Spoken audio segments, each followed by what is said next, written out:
ওই মেকারের দ্বারা ব্যাগটি নিয়েছিলাম, তো ওরা খোলার পর কইতেছে প্রথম যে নষ্ট হয়েছে সেন্সর। আরেকদিন গেছি বলতেছে আপনার সেন্সরে না, তখন আবার বলতেছে ওয়ারিং এর সমস্যা। দেখতে পাচ্ছেন যে আসলে পুরো বাইকটি খোলা। তো আসসালামু আলাইকুম বন্ধুরা, সবাই কেমন আছেন? অনেক দিন পরে আপনাদের সামনে হাজির হলাম একটা ব্লগ নিয়ে। আজকে একটা ডিফারেন্স টাইপের ব্লগ। এক ভাই আমাকে রিকোয়েস্ট করছে যে তার বাইকটা সমস্যা, কিন্তু সে সমাধান করতে পারতেছে না।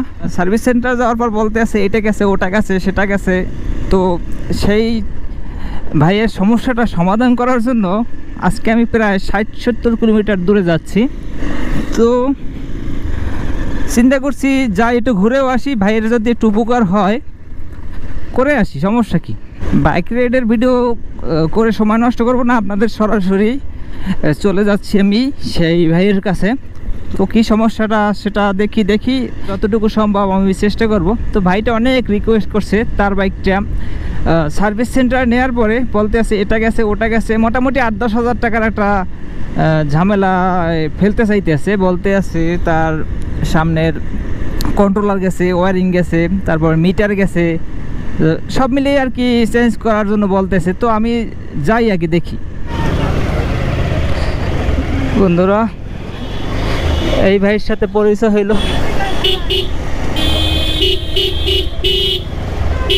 আমি অ্যাকচুয়ালি আসলে বাইক সার্ভিসিং করি না, জাস্ট এক ভাইয়ের রিকোয়েস্টে এখানে আসলাম।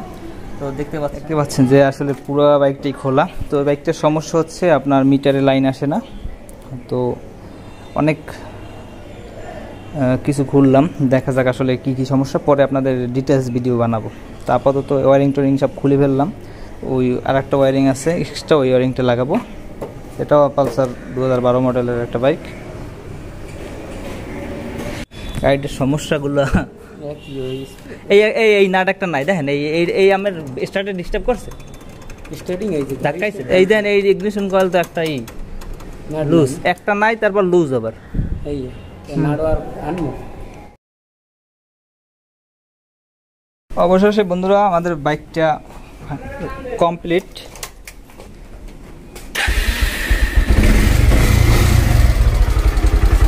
ঠিক আছে না ভাই? হ্যাঁ। Light okay? হ্যাঁ, চলে। লো হাই লো আয় মিটার। হ্যাঁ, ঠিক আছে ভাই। কোন দিন সমস্যাটা আর লেগে সমস্যাটা ছিল ওই মেকারের দ্বারা ব্যাগটি নিয়েছিলাম, তো ওরা খোলার পর কইতেছে প্রথম যে নষ্ট হয়েছে সেন্সর। পরে ভাই বললো যে না, সেন্সর নষ্ট হয় না, এত সেন্সর নষ্ট হলে আপনার এই চাপা এবং এই ইন্ডিকেটার এটা লাইন আসবে না। আর তাছাড়া আপনার বড় কথা হচ্ছে আলোটাও বাড়ছে না। হ্যাঁ, আলো বাড়ছে। আর যদি সেন্সর যদি সমস্যা হয় তাহলে আপনার স্টার্ট আসবে কেন? তো পরে উনি বললে যে পরে আরেকদিন গেছি বলতেছে আপনার সেন্সরে না, তখন আবার বলতেছে ওয়ারিং এর সমস্যা। অতবার ভাই আলহামদুলিল্লাহ ভাই গাড়িটা আমার ঠিক করে দিল, অনেক ধন্যবাদ ভাই, আন্তরিকভাবে অনেকভাবে। আচ্ছা ঠিক আছে ভাই, আল্লাহ ভাই। মোটামুটি ঠিক আছে আমার সমস্যা ভাই। প্রায় 2 থেকে 3 ঘন্টা এই রোজা রেখে অনেক কষ্ট করে সফলতা অর্জন করছে এবং আমার গাড়িটা ঠিক করে দিচ্ছে। এটা হচ্ছে জালগাট বন্ধুরা, জালগাট আমি আসছি হচ্ছে প্রায় থেকে 60 কিলোমিটার, অনেক টাইম পথে। তো সবাই ভালো থাকছে, সুস্থ থাকবেন, আল্লাহ।